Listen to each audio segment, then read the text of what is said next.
स्वागत है आपका आज के इस मास्टरमाइंड सेशन में, जहां पर हम बहुत सारी बातें करने वाले हैं। अमेरिका में शटडाउन हो गया, बहुत सारी मार्केट बुलिश दिखाई दे रही है, हमारी मार्केट साइडवेज दिखाई दे रही है। एफआईआई ने क्या किया पिछले महीने में, इतनी उथल पुथल में भी हमें क्या करना चाहिए और किस तरीके से डिसीजन को लेना चाहिए, ये आज हम चार्ट्स के ऊपर जाकर के देखेंगे। जिसको हम कहते हैं टॉप डाउन अप्रोच का मतलब होता है, पहले हम ग्लोबल मार्केट को देखेंगे, फिर हम इंडियन मार्केट को देखेंगे, फिर हम कुछ सेक्टर्स को देखेंगे। और आपके लिए ये होमवर्क है कि उन सेक्टर्स को देख करके जो देखने का तरीका आप सीखेंगे, उस तरीके से उस सेक्टर के पर्टिकुलर स्टॉक्स को जाके एनालिसिस करेंगे, ताकि आपको बाय सेल का डिसीजन खुद को लेने में आसानी हो। तो चलिए शुरुआत करते हैं।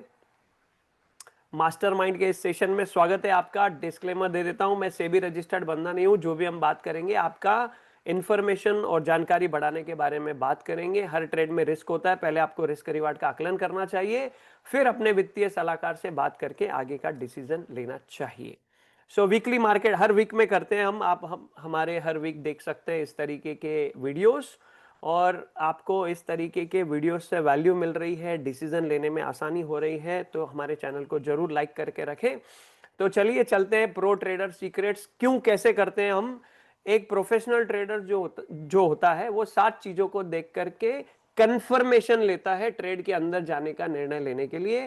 पहला वो प्राइस एक्शन से लेता है, दूसरा वो पैटर्न्स को देखता है, तीसरा वो देखता है कि वॉल्यूम कैसे बढ़ रहे हैं या घट रहे हैं, चौथा वो देखता है कि स्पीड कैसी है, किसी पर्टिकुलर स्टॉक की 100 रुपए से 200 रुपए तक जाने की स्पीड कैसी है, वोलाटिलिटी कैसी है, कितनी तेज गति से वो भाग रहा है, कितनी तेज गति से नीचे गिर रहा है या ऊपर जा रहा है, टाइम साइकिल क्या कह रहा है, और सेंटीमेंट किस तरीके का है। जब आप इस तरीके की 7 चीजों का कंफर्मेशन लेके आगे बढ़ते हैं, जो कि हम हमारे पेड प्रोग्राम्स में सिखाते भी हैं, ताकि आपके विनिंग निर्णय ज्यादा हो, लूजिंग निर्णय कम हो, over the period of time बहुत अच्छे तरीके से आप अपनी वेल्थ को क्रिएट कर सकें। तो चलिए चलते हैं वर्ल्ड मार्केट को सबसे पहले देखते हैं। 3 एक साथ यहां पर आपको चार्ट दिखाई दे रहे हैं, तो राइट साइड से लेफ्ट साइड में आएंगे हम। मंथली, वीकली और डेली चार्ट है। क्यों हम राइट साइड से लेफ्ट साइड में आएंगे? ताकि हमें पता चले कि जो बड़ा टाइम फ्रेम है, लॉन्गर पीरियड ऑफ टाइम में जो ट्रेंड है वो किस तरीके से है। और यहाँ पर कुछ इंडिकेटर है, जैसे सबसे नीचे आप इंडिकेटर देख रहे हैं, ग्रे आपको कलर दिखाई दे रहा है, और एक लाइन है वो आरएसआई है। ग्रे जो कलर दिख रहा है 40-60 के बीच में, तो 60 के ऊपर हमारे लिए वो बुलिश होती है, 40 के नीचे बेरिश होती है, इन बिटवीन 40-60 हमारे लिए साइडवेज होती है। फिर दूसरा इंडिकेटर आपको दिख रहा है, ब्लू कलर की 2 लाइंस है कैंडल्स के ऊपर नीचे, और बीच में रेड कलर की लाइन है।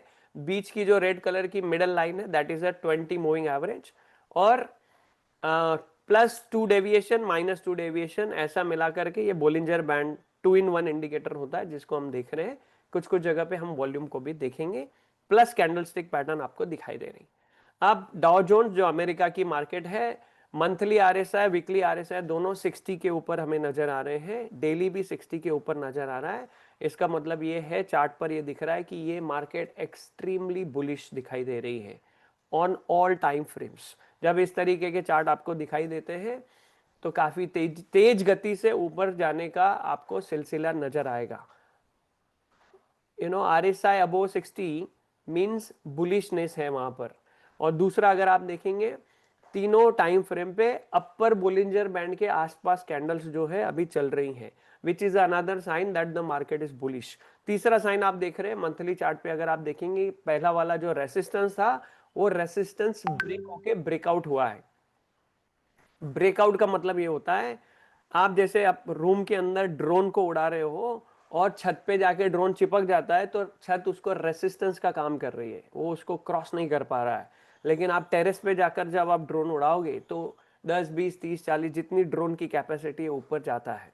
ओके, सो जब प्राइस लाइफ टाइम हाई के ऊपर आती है, उसको ऊपर कोई रेसिस्टेंस नहीं होता है, वो ऊपर कितना भी जा सकती है। यहां पर हमें दिखाई दे रहा है, this Dow Jones is at lifetime high, which is a very another bullish sign here. Second, Nasdaq. Nasdaq भी आप देखेंगे लाइफ टाइम हाई पर चल रहा है, इवन दो इसका मंथली जो चार्ट है उस पे बोलिंजर बैंड पे चिपक के चल रही है।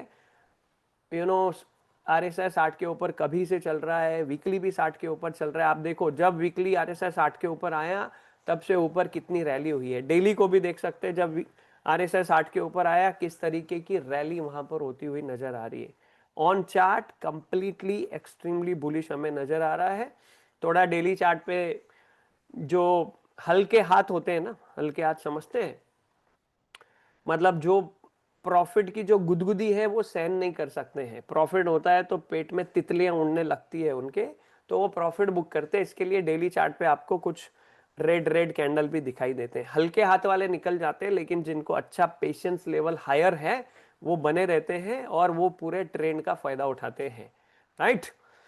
S&P 500 ये भी लाइफ टाइम हाई है। ये टॉप की 500 कंपनी है अमेरिका की, यानी वर्ल्ड का जो सबसे बड़ा मार्केट है, जो सबसे अमीर देश है, उसकी जो मार्केट है वो लाइफ टाइम हाई पर हमें नजर आ रही है, कंप्लीटली एक्सट्रीमली बुलिश।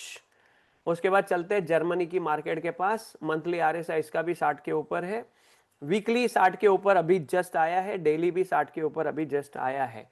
अब आप देखेंगे यहां पर जर्मनी की मार्केट को ऊपर रेसिस्टेंस है। पहले हमने जो अमेरिका की तीनों इंडाइसेस देखे हैं वहां पर रेसिस्टेंस क्रॉस हो गया है। जर्मनी में भी बुलिशनेस है, लेकिन अभी रेसिस्टेंस है। अभी रेसिस्टेंस तो रेसिस्टेंस होता है, रूम में ड्रोन उड़ रहा है तो छत तो रेसिस्टेंस है, उसका काम है प्राइस को रुकाना, नीचे की ओर धक्का देना। तो लेकिन है बुलिश, ये ब्रेकआउट हुआ तो ये भी आ जाएगी लाइफ टाइम हाई के ऊपर, और फिर इसको भी ऊपर कोई रेसिस्टेंस नहीं रहेगा, तो price may go higher and higher in a speed. Next चलते हैं जर्मनी के बाद देखते हैं यूरोप का market. Euro Stoxx monthly Bollinger band को चिपक गया है, वीकली भी चिपक गया, डेली भी चिपक गया। इवन दो आप देखेंगे डेली बोलिंजर बैंड के बाहर है, मतलब ऊपर जाने की स्पीड काफी तेज है। आपने देखा नैस्डैक में रेड कलर की कैंडल बनी, अपर विक बनी डॉ जोन्स के अंदर, लेकिन यहाँ पर तो कंप्लीटली हायर हाई पे जाके क्लोजिंग होते हुए हमें नजर आ रही है। ओके, और weekly just came above 60, daily भी 60 के ऊपर चल रहा है कंप्लीटली। यूरोप भी एकदम कंप्लीटली बुलिश है। अभी तक हमने जो चार्ट देखे सब बुलिश चल रहे हैं। आगे चलते हैं यूके, यूनाइटेड किंगडम। अब इसमें अलग कहानी है। ओके, तीनों बुलिश RSI और हायर हाई पे आके क्लोज होना, मतलब उसको अपर विक ना होना। डेली चार्ट पे भी आप देखेंगे, वीकली चार्ट पे भी देखेंगे, अपर विक पे अपर विक का ना होना, हायर हाई पे क्लोज होना। मतलब जब मार्केट बंद होने का समय आता है, इस समय पर भी आकर खरीदारी चल रही थी, लोग पैसा लेके खरीदारी कर रहे थे, लेकिन उनको समय कम पड़ गया। ओके, इसका एक और हमने देखा है कि इफेक्ट ये होता है कि अगले ट्रेडिंग सेशन पे जब मार्केट खुलती है तो वो सीधा गैप अप खुलती है, क्योंकि उनको पैसे तो थे, उनके पास खरीदारी करनी थी, लेकिन उनके पास समय कम पड़ गया। सो अभी तक हमने जो देखा कंप्लीटली बुलिश हमें दिखाई दे रहा है। जापान की मार्केट निक्केई हम देखेंगे, वहां पर कुछ दिनों में प्रॉफिट बुकिंग दिखाई दी, पर 20 मूविंग एवरेज से वापस ऊपर आ गई। डेली चार्ट पे वापस 60 के ऊपर RSI, वीकली मंथली ऑलरेडी 60 के ऊपर है, मंथली बोलिंजर बैंड के पास है, वीकली भी बोलिंजर बैंड के पास है। हायर टाइम फ्रेम मतलब एस्टैब्लिश ट्रेंड यहाँ पर बुलिश नजर आ रहा है, तो डेली वाले को भी वो ऊपर लेके जाते हैं, राइट। कोस्पी कोरिया का मार्केट, यहां और अलग सिनेरियो है। गैप अप हुआ, गैप अप होके ऊपर ही क्लोजिंग हो गई। Okay, which is another bullish sign.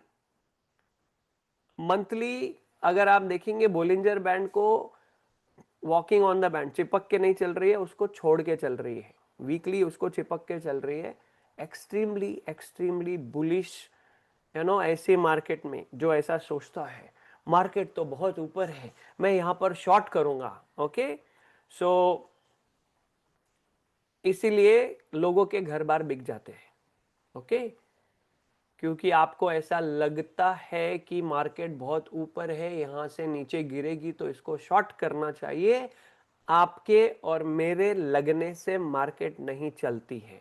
जो लोग मुझे ऐसे लग रहा था कि ऊपर ट्रेड करते हैं, उनकी लग जाती है। ओके, सो पंगा लेने का नहीं।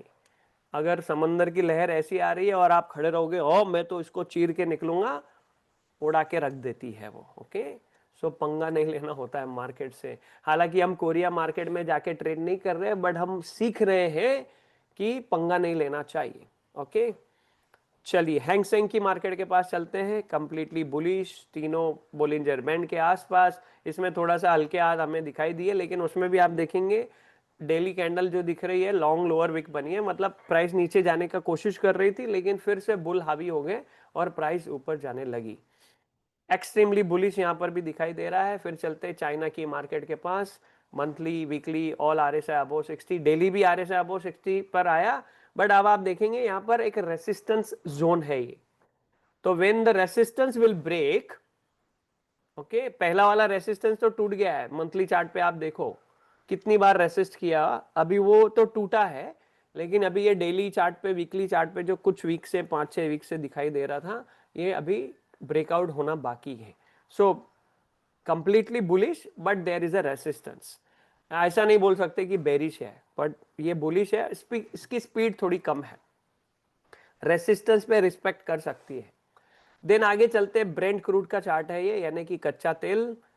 अब 40 पर आ गया मंथली वाला, वीकली वाला भी 40 के पास है, डेली 40 के नीचे चला गया। That is a good news for us, क्योंकि ब्रेंट क्रूड का रेट ना बढ़ना और उसका रेट नीचे गिरना, हमारे इतना बड़ा देश है, ट्रांसपोर्टेशन के लिए कितना सारा हमें फ्यूल लगता है। कई सारी कंपनियां जिनको कच्चे माल के रूप में कच्चा तेल लगता है, उनके लिए कॉस्टिंग कम होती है, तो प्रॉफिट जो है उनका बढ़ जाता है। So this is another good thing जो हमें नजर आ रही है। USD INR यहाँ थोड़ी चिंता वाली बात है, बट अभी ये स्टेबल होता हुआ दिखाई दे रहा है रेट, बट तीनों RSI इसके भी 60 के ऊपर है। कब ब्रेकआउट होगा और ये वापस बुलिश पकड़ लेगा। जैसे आप देख रहे हैं मंथली चार्ट पे आपको पोल एंड फ्लैग दिख रहा होगा, हमने उसको ड्रॉ किया है, तो काफी समय तक वो साइडवेज रहा, लेकिन जब उसने ब्रेकआउट दिया, सो 84 से सीधा वो 89 तक के टच कर दिया। सो चार्ट पे बुलिश दिखाई दे रहा है, बट रेट स्टेबल है, वो हमारे लिए अच्छी बात है। नाउ चलते हैं इंडियन मार्केट। तो अभी हमें क्या समझ में आया कि समंदर में जो बड़ी लहर है, वो बड़ी लहर एक दिशा में चल रही है, बुलिश दिशा में चल रही है। अभी हम ये देखेंगे कि हमारे देश की लहर किस तरफ से है, और एक सच्चा और अच्छा प्रोफेशनल ट्रेडर पहले ये चेक करता है, क्योंकि बड़ी जो वेव होती है, बड़ी जो लहर होती है, वो जिस तरीके की होगी, छोटी लहर भी उसके अंदर मिक्स हो जाएगी।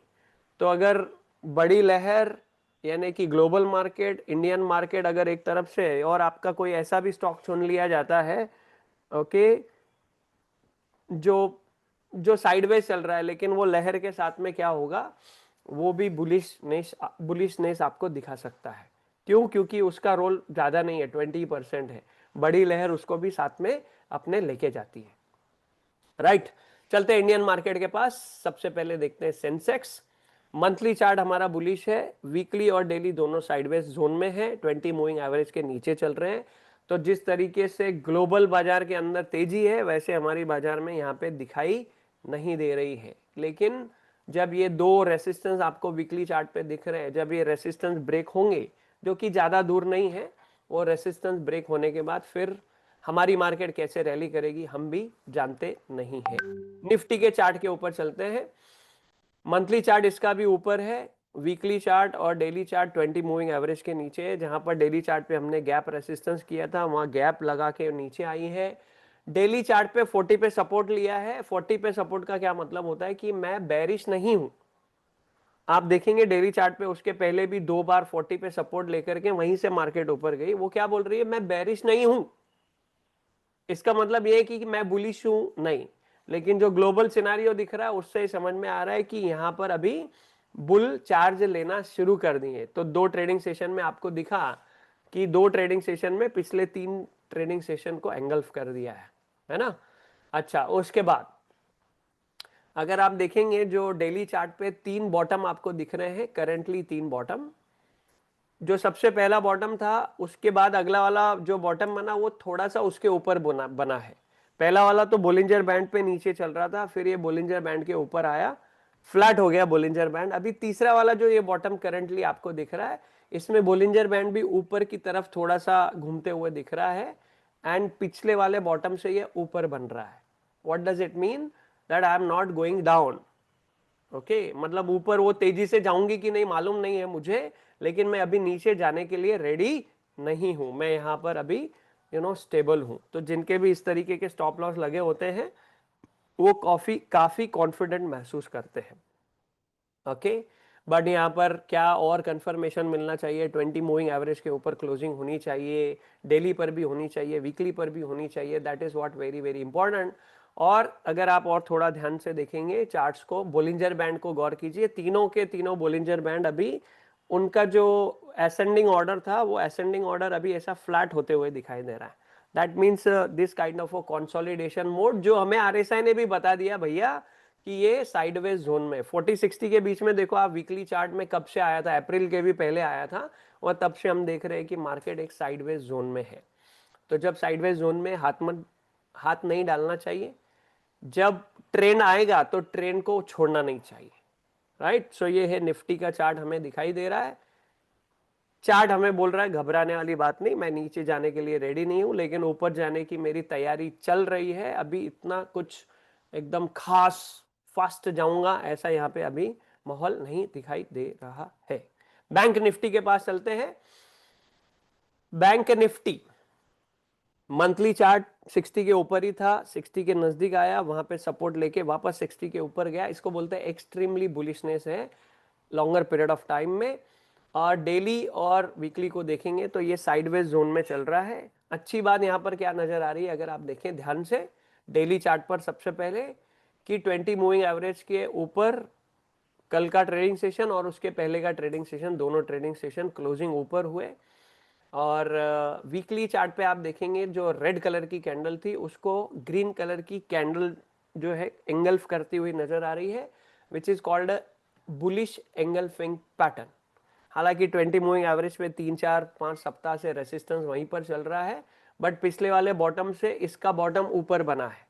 If you see on weekly chart और डेली चार्ट, पिछला बॉटम जहां था उसके कई ऊपर अगला बॉटम बना है। मतलब बैंक निफ्टी रेडी है चार्ज लेने के लिए। तो निफ्टी जब ऊपर जाएगी तो बैंक निफ्टी उसमें अच्छी भूमिका निभाएगा, अभी भी अच्छी भूमिका उसने निभाई है। So Bank Nifty seems very good, Nifty seems very good, right my dear friends. आगे बढ़ते हैं, सेक्टोरल इंडेक्स के पास चलते हैं। और जो हमने अभी तक एनालिसिस किया इसके हिसाब से हम ये चेक करेंगे कि कौन सा सेक्टर अच्छा है जिसमें रुकना चाहिए, उसका और फर्दर स्टडी करना चाहिए, कौन सा नहीं करना चाहिए। और जब सेक्टर निकल आएंगे तो हम उसके स्टॉक्स के अंदर जाएंगे। ओके आप जाएंगे, आपके लिए होमवर्क है, जो सेक्टर अच्छे हमें यहाँ पे बुलिश नजर आएंगे आप उनके स्टॉक्स के अंदर जाएंगे। अब आपने निफ्टी का चार्ट देखा था और निफ्टी का चार्ट देखने के बाद आपको ये समझ में आया कि निफ्टी का चार्ट किस तरीके से मंथली बुलिश है, वीकली और डेली साइडवेज काइंड ऑफ चल रहा है। बैंक निफ्टी में थोड़ा सा हमें स्ट्रेंथ दिखाई दे रही है। अब वैसे चार्ट की तुलना में कौन से सेक्टर का चार्ट और ज्यादा बुलिशनेस दिखा रहा है उसको बोलते हैं आउट परफॉर्मिंग, आउटस्टैंडिंग। तो हम वैसे वाले सेक्टर को चूज करने का प्रयास करेंगे। चलिए चलते हैं। सबसे पहले finance Nifty, it looks like a bank Nifty chart, क्योंकि बैंकिंग सेक्टर के अच्छे अच्छे बैंक्स इसके अंदर है, तो ये उसके जैसे नजर आ रहा है, which is called at par average तरीके का दिखाई दे रहा है। निफ्टी आईटी के पास चलते हैं, ये कंप्लीटली अंडर परफॉर्मिंग है। इसका मंथली चार्ट तो बिल्कुल 40 के नजदीक दिखाई दे रहा है, वीकली भी 40 के नीचे, डेली भी 40 के नीचे। वो बुलाती है मगर जाने का नहीं, ऐसा चार्ट अगर आपको दिखा, ओके सो ये डायलॉग फिट कर लीजिए, वो बुलाती है मगर जाने का नहीं, वो रिझाएगी आपको। Now look at Nifty auto chart. अभी मंथली आरएसआई 60 के ऊपर है, वीकली आरएसआई 60 के ऊपर है, डेली 60 के ऊपर आने की कोशिश कर रहा है।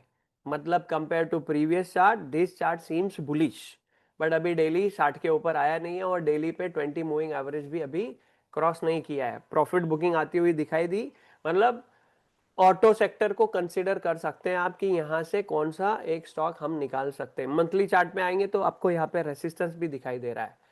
Compare to Nifty auto sector seems bullish but there is a resistance. Okay so हमने ऑटो सेक्टर को एक उठा के रखा है। अगले आगे बढ़ते हैं, निफ्टी एफएमसीजी, तीनों आरएसआई साइडवेज, वो बुलाती है मगर जाने का नहीं। Nifty metal, now look at metal, monthly chart 60 के ऊपर है, वीकली चार्ट भी 60 के ऊपर है, डेली चार्ट भी 60 के ऊपर है, और आप देखेंगे यहाँ पर जो रेसिस्टेंस था वो रेसिस्टेंस को ब्रेक भी कर दिया गया है। क्लोजिंग भी ऊपर वीकली चार्ट पे देखेंगे आप, जो पिछली एक डोजी कैंडल दिख रही है, पिछला रेसिस्टेंस, उस मतलब जो हमने अभी अभी देखा था चार्ट ऑटो का, अगर 10 में से मार्क देंगे तो हम इसको देंगे 8 मार्क, मेटल सेक्टर को उसको देंगे हम 7 मार्क, क्योंकि वो अभी रेसिस्टेंस उसने क्रॉस नहीं किया है। डेली मूविंग एवरेज 20 के नीचे प्राइस है, यहाँ पर लाइफ टाइम के ऊपर है, अपर बोलिंजर बैंड के ऊपर प्राइस चल रही है, आरएसआई तीनों ऊपर है, तो इसको हम 10 में से 8 मार्क देंगे। मतलब मेटल सेक्टर के अंदर जाके झांकना चाहिए कि कौन से स्टॉक्स हैं, ऑटो सेक्टर के अंदर भी जाके झांकना चाहिए, ओके। लेकिन पहले किस में जाना चाहिए, मेटल वाले के अंदर। नाउ निफ्टी एनर्जी के पास चलते हैं। तीनों आरएसआई साइड, 2 आरएसआई साइडवेज है, डेली अभी भी 60 के ऊपर आया है, तो जिसका ट्रेंड एस्टेब्लिश साइडवेज है उसका अगर डेली छोटे पीरियड में ऊपर भी चला गया तो क्या होता है, फिर हमारे वहां पर स्टक होने के चांसेस होते हैं। So I will avoid energy sector. Then Nifty oil and gas के पास चलते हैं, तीनों साइडवेज है, डेली इसका भी अभी अभी आया बट वो भी रेसिस्टेंस के ऊपर है। वो बुलाती है मगर जाने का नहीं। निफ्टी फार्मा, देखो ये तीनों साइडवेज दिख रहे हैं, वीकली चार्ट को देखोगे एक प्राइस बॉन्ड के अंदर चल रहा है प्राइस। हमेशा याद रखें, एक प्रोफेशनल ट्रेडर ये चाहता है कि कम समय में मैं ज्यादा पैसे कैसे कमाऊं। कोई भी ट्रेडर ऐसा नहीं चाहता कि मेरा पैसा एक जगह पे पार्क पड़ा रहे।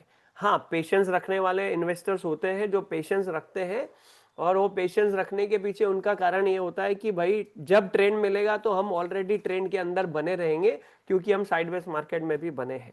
और यही चीज अलग करती है एवरेज इन्वेस्टर और प्रोफेशनल इन्वेस्टर को। एवरेज इन्वेस्टर बना रहता है, पैसा पार्क रखता है। वेदर प्रोफेशनल इन्वेस्टर क्या करता है, जब ब्रेकआउट होता है तब एंटर होता है, तो वो मोमेंटम को कैच कर लेता है। तो ये जो पैसा यहाँ पे अटका हुआ जो दिन होते हैं, इसको वो दूसरे किसी स्टॉक्स में पैसा डाल के वहां से मोमेंटम कैच कर रहा होता है। और बड़े लंबे समय तक अगर वो ऐसा करता है तो एवरेज इन्वेस्टर और प्रोफेशनल इन्वेस्टर के जो रिजल्ट होते हैं उसमें बहुत बड़ा इंपैक्ट नजर आता है, ओके। निफ्टी रियल्टी, वो बुलाती है मगर जाने का नहीं। और उसके बाद चलते हैं हम निफ्टी इंफ्रा के पास। इसका चार्ट निफ्टी के जैसा है, देखें अगर आप तो मंथली 60 के ऊपर है, वीकली और डेली देखो 20 मूविंग एवरेज के नीचे है, साइडवेज जोन में चल रहे हैं। हालांकि पिछले वाले बॉटम से ऊपर का बॉटम बनते हुए दिखाई दे रहा है, बट हम इसमें भी हाथ नहीं डालने वाले हैं, ओके। उसके बाद चलते हैं इंफ्रा के बाद पब्लिक सेक्टर एंटरप्राइजेस, वो भी कुछ वैसा ही चार्ट दिखाई दे रहा है। अभी सम टाइम मंथली 60 के ऊपर है, डेली 60 के ऊपर है, वीकली बीच में है। हमें कंफ्यूज करने का कोई कोई चार्ट प्रयास करता है। when you have 0.000000001% confusion, please do not trade, okay. और दोनों ही स्थिति में घातक होता है। अगर आप सक्सेस हो गए तो भी घातक होता है, आपका ओवर कॉन्फिडेंस होता है, और आपका नुकसान हो गया तो आप बोलोगे अरे यार शंका थी, मत नहीं डालना था जगदीश अंदर पैसा, फिर भी डाल दिया, भुगत अभी, okay. So you go in a different kind of mindset. So better to be very clear. Clarity gives you power. That is why you are here watching this recording, because clarity gives you power. PSU bank, अब आप इसको देखेंगे, PSU bank को monthly RSI 60 के ऊपर है, weekly RSI 60 के ऊपर है, डेली आरएसआई 60 के ऊपर है। जो वीकली चार्ट पे गैप रेसिस्टेंस आप देख रहे हैं उसको काफी समय तक रेसिस्ट करने के बाद फाइनली उसने उसको ब्रेकआउट किया है, अपर बोलिंजर बैंड पे वीकली आ गया है, ओके। Extremely bullish. तो अभी 3 सेक्टर हमें मिले, मेटल, ऑटो और PSU बैंक, ओके। उसमें सबसे कमजोर मेटल नजर आया, और हमने सॉरी सबसे कमजोर हमें ऑटो नजर आया, मेटल उससे बढ़िया नजर आया। अब PSU बैंक भी बढ़िया दिखाई दे रहा है, लेकिन इसका जो पिछला वाला रेसिस्टेंस है वीकली चार्ट पे या मंथली पे देखेंगे थोड़ा और दूर है। मतलब तीनों में से अगर मैं कैटेगराइज करूं तो मेटल नंबर 1 है, and then the PSU on the second, and then third is a auto. चलिए आगे बढ़ते हैं। मतलब ये 3 सेक्टर अभी हलचल दिखाना शुरू कर दे रहे हैं, इन 3 सेक्टर में हमें अच्छे मौके मिल सकते हैं। Next, Nifty private bank monthly 60 के ऊपर, डेली 60 के ऊपर आया। अभी प्राइवेट बैंक यहाँ पर ऐसे कुछ खास नहीं दिख रहे, मतलब PSU बैंक ने अच्छा योगदान दिया है, ओके। उसके बाद चलते हैं हम डिफेंस सेक्टर। निफ्टी जैसा चार्ट कुछ है ये यहाँ पर, बट समझ गए आप। ओके, भावनाएं समझ गए कि चार्ट अभी, अब आप माइंड की आंखों से चार्ट को पढ़ने लगे। Nifty media completely in a sideways zone. Okay, हाथ लगाने का नहीं, वो बुलाती है मगर जाने का नहीं my dear friends. Nifty consumer durable completely in a sideways zone. Okay, and thank you so much for being here. अगर आपको ये वीडियो अच्छा लगा हो तो कृपया अपने किसी एक दोस्त के साथ जरूर साझा करें, ताकि उसको भी क्लैरिटी मिल सके डिसीजन लेने के लिए, स्टॉक मार्केट में निवेश के लिए। और अगर आप चाहते हैं कि ये सब करने के बाद और एक कदम आगे बढ़ाना चाहिए, कौन से स्टॉक्स जो होते हैं उसका एंट्री एग्जिट किस तरीके से निकाला जाता है, इस चीज को कैसे सीखा जाता है, तो आप हमारी वेल्थ बिल्डिंग मास्टर क्लास को अटेंड कर सकते हैं, जिसकी लिंक नीचे डिस्क्रिप्शन में दी हुई है। Just click on the link, register for webinar. We'll see you in webinar. Thank you so much for watching the video, my dear friend.